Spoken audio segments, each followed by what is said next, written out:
A nation once hailed as a post-communist success story. Hungary, a beacon of new democracy. But something changed, drastically, fundamentally. Now it offers a different vision, a darker, more complex picture. Could its path be a reflection for America? The question hangs heavy in the air. This journey explores that change.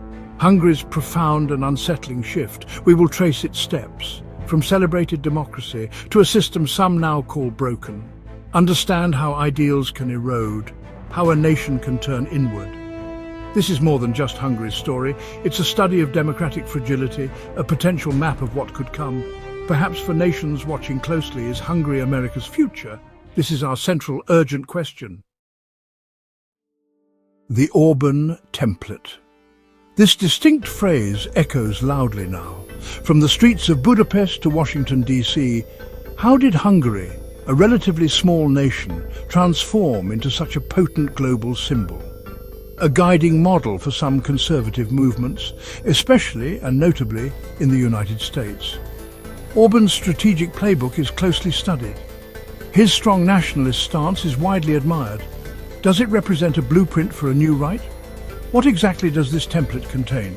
Rewriting national constitutions, boldly and swiftly, controlling the pervasive media's narrative, systematically reshaping the national identity, challenging long-held liberal democratic norms, cleverly using democratic tools and processes. But for arguably undemocratic illiberal ends, these are the precise methods. The specific strategies he meticulously employed, the subtle yet steady erosion of checks. Remember that earlier deep disillusionment? The widespread economic pain, the sharp loss of trust. These conditions created fertile ground in Hungary. Could America currently face strikingly similar issues? Deep societal divisions, pervasive economic anxieties, a powerful yearning for decisive, strong leadership. Does any of this sound disturbingly familiar? Are these critical vulnerabilities already present today, waiting silently to be recognized and exploited? A crucial, deeply uncomfortable thought to ponder, yet a thought that remains glaringly visible. Viktor Orbán's rise to power was calculated. His policies had a profound impact on Hungary's ordinary people and on the very soul of its democracy. The systematic clampdown on fundamental rights, the deliberate targeting of any form of dissent, the careful, constant creation of an us versus them mentality.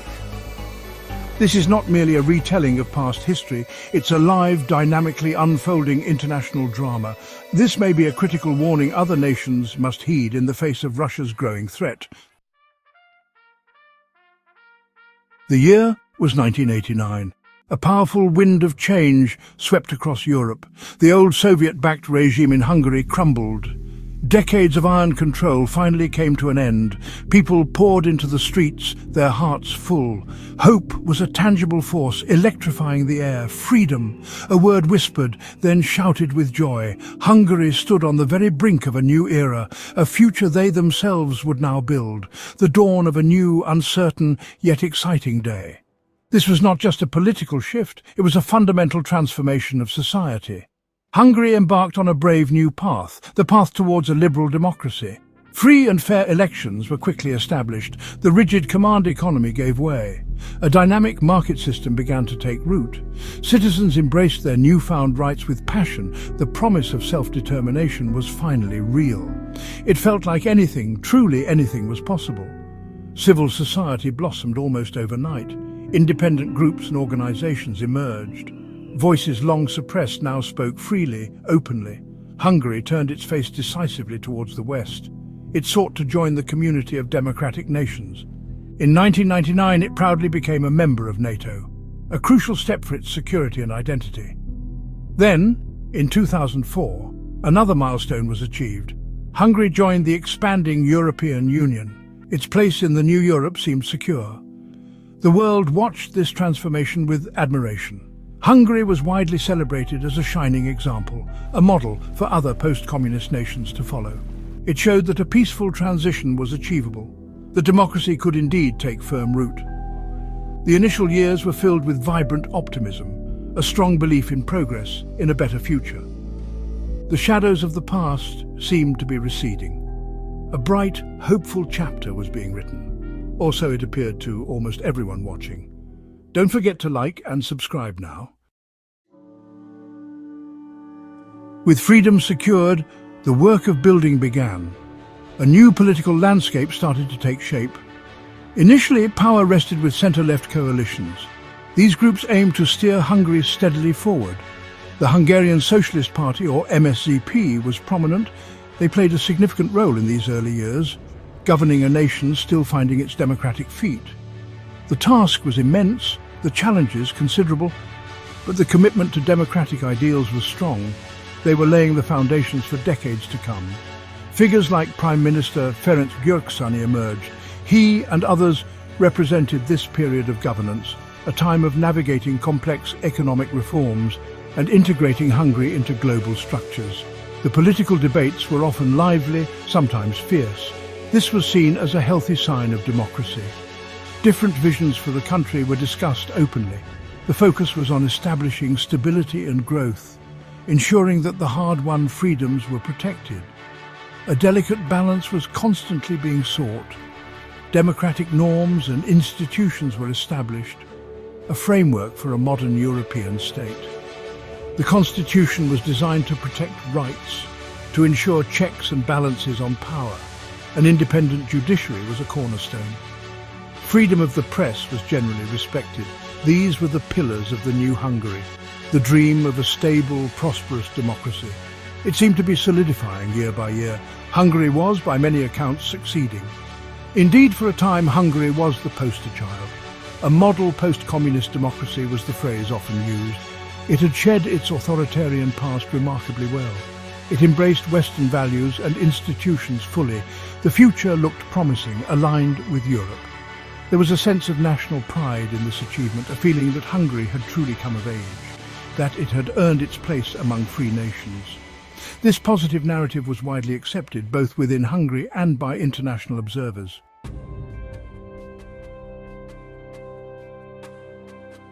Shadows on the horizon were early signs of strain. Even in these hopeful early years, not all was perfect. The bright facade of success began to show fine cracks.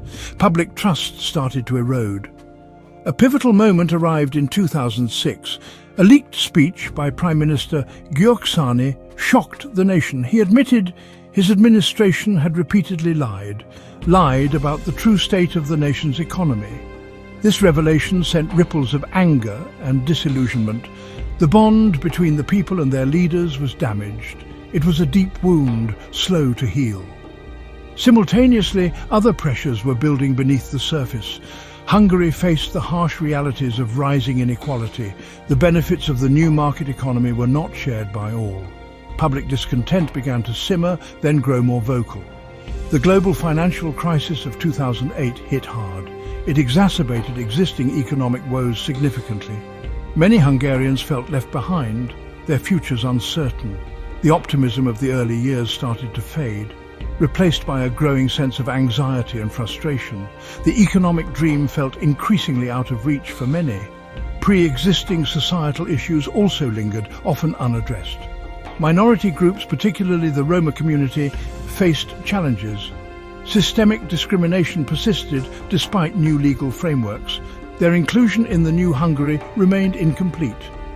On the front of LGBTQ+ rights, progress was limited.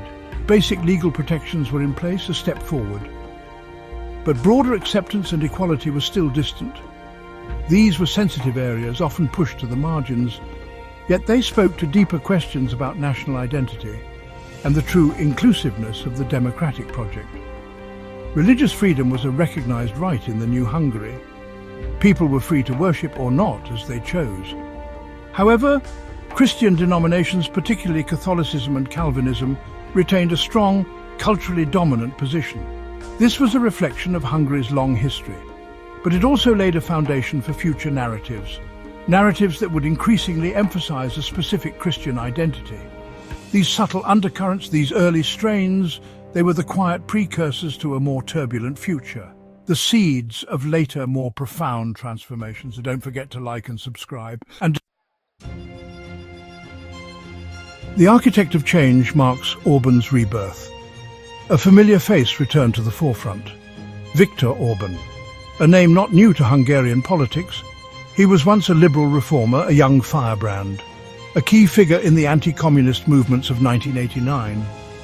His early career promised a different kind of leadership, one aligned with the West, with open society ideals, but the political landscape is a shifting terrain, and leaders like the land can transform. Orbán underwent a profound metamorphosis, a calculated strategic reinvention of himself. He and his party, Fidesz, began a new journey. They shed their liberal skin, embracing a different creed. Nationalism became their rallying cry, their core identity. Conservatism, deeply rooted in tradition, was their banner. Orbán repositioned himself as the defender of Hungary, the guardian of its culture, its sovereignty, its very soul. This was not merely a change in policy, it was a fundamental shift in worldview, in rhetoric, a direct appeal to a nation feeling bruised and uncertain. He spoke a language many yearned to hear. The seeds of this change found fertile ground. Remember the disillusionment, the economic despair? The 2006 György speech had shattered public trust. The 2008 financial crisis had deepened economic wounds. Many Hungarians felt their leaders had failed them, that the promises of 1989 had soured. Orbán skillfully tapped into this wellspring of discontent. He understood the anxieties, the fears, the frustrations. He offered himself as the strong hand needed, the one who could restore order and national pride. In the lead-up to the 2010 elections, his message was clear. He promised comprehensive economic renewal, a vow to lift Hungary from its financial struggles. He pledged to reclaim and defend national sovereignty, pushing back against perceived external interferences. Crucially, he promised to restore public trust in government, to be a leader who was honest, strong, and decisive. This potent combination of promises resonated deeply, with a populace tired of instability and perceived weakness. Fidesz rode a powerful wave of national yearning.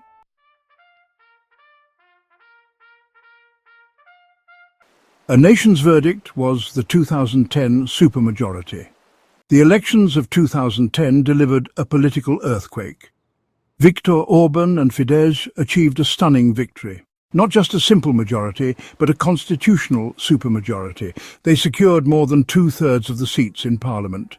This was an unprecedented mandate in modern Hungarian history. The scale of the win was immense, its implications vast. It signalled a profound desire for radical change, a clear rejection of the political establishment of old. The Hungarian people had spoken decisively, overwhelmingly. The old order was swept away in a tide of Fidesz orange. This supermajority was not just a symbolic victory. It granted Orbán almost unchecked legislative power.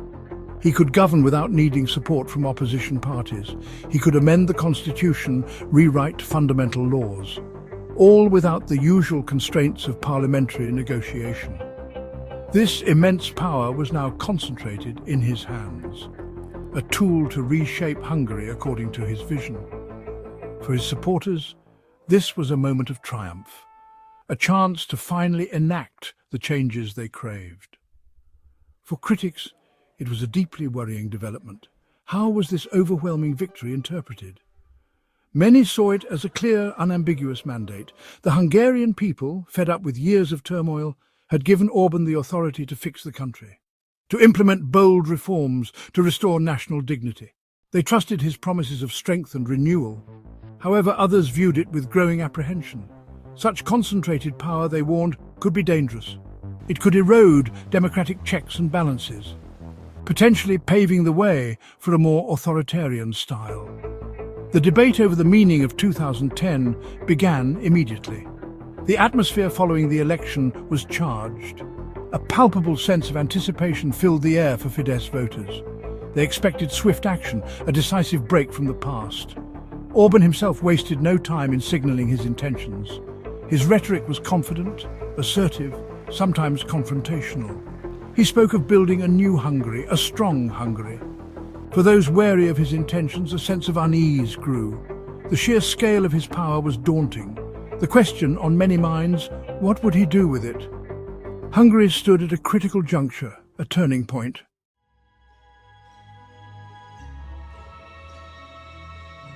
With his supermajority secured, Orbán moved with speed. He rewrote Hungary's constitution, reflecting Fidesz's ideology. The judiciary was next with sweeping reforms. Electoral laws were transformed, favouring Fidesz. Orbán spoke of building an illiberal democracy. He cited Russia, Turkey and China as models. Hungary was embarking on a new, controversial path. With the levers of state firmly in hand, attention turned towards the powerful realm of information, the media. Orbán and his allies understood its critical importance. Control the narrative and you shape reality. Public media outlets were swiftly brought under direct government influence. News broadcasts began to echo the Fidesz party line. Private media outlets also faced immense pressure. Independent outlets critical of Orbán found themselves starved of funds. Many were bought out by business figures close to Fidesz. The space for truly independent journalism began to shrink. This control over information was a cornerstone of Orbán's consolidation of power.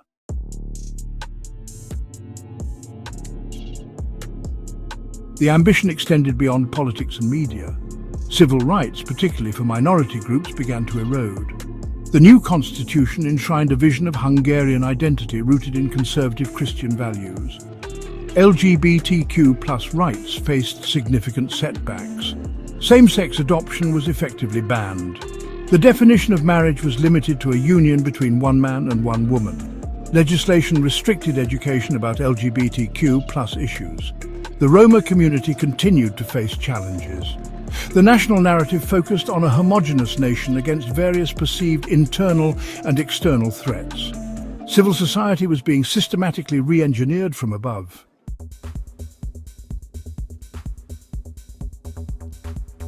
The year 2015 brought a defining crisis. Hundreds of thousands of refugees and migrants arrived in Europe. Orbán seized upon it to galvanize support.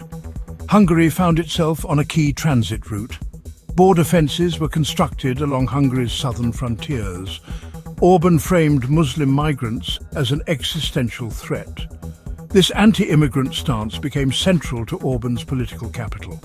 The government launched extensive media campaigns warning of the supposed dangers of immigration. The promotion of Christianity as the foundation of the nation intensified. The migration crisis was an opportunity to fundamentally reshape Hungary's identity.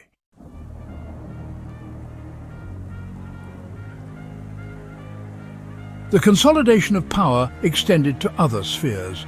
NGOs faced increasing scrutiny, especially those receiving funding from abroad. New laws imposed burdensome registration and reporting requirements.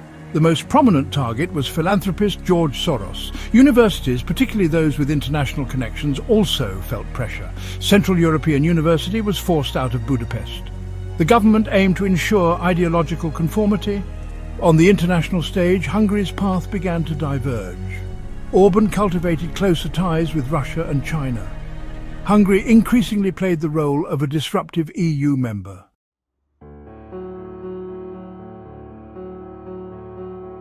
Across the Atlantic, keen eyes are watching. Some influential voices in America see more than just a foreign state. They perceive a potential model, a tempting vision. Orbán's success in centralizing power is studied and admired. The allure of the strong leader archetype is potent. Orbán projects an image of unwavering resolve. This persona finds fertile ground in sections of the American populace. Orbán's narrative of national restoration translates easily across borders. Talk of globalist elites working against national interests echoes in both Hungarian and American discourse. Conservative thinkers and activists forge transatlantic connections. The media landscape offers a stark parallel. Orbán's consolidation of media control finds echoes in America's polarized media environment. The creation of ideological echo chambers is undeniable. Concerns about the judiciary and the rule of law are present on both sides of the Atlantic. Orbán's reforms weakened judicial independence in Hungary. In the US, anxieties grow about court politicization. Changes to electoral systems warrant careful examination. Fidesz altered Hungary's electoral laws to secure power. In America, debates rage over voting rights and access. The fight for fair representation is a constant democratic struggle.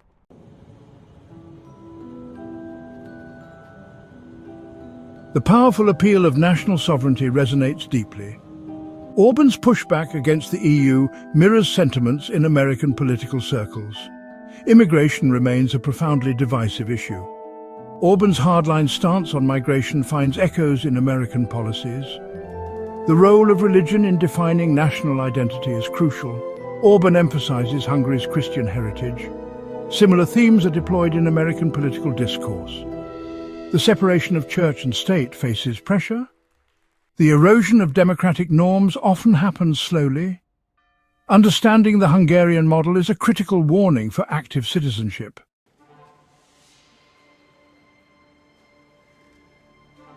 Hungary's journey has been a stark, unsettling spectacle, from post-communist liberation to Orbán's illiberal democracy. Is it still a democracy? The question lingers. Elections are held, opposition voices exist, but media freedom is eroded. The dream of 1989 reshaped into a model some emulate, a chilling lesson for our times.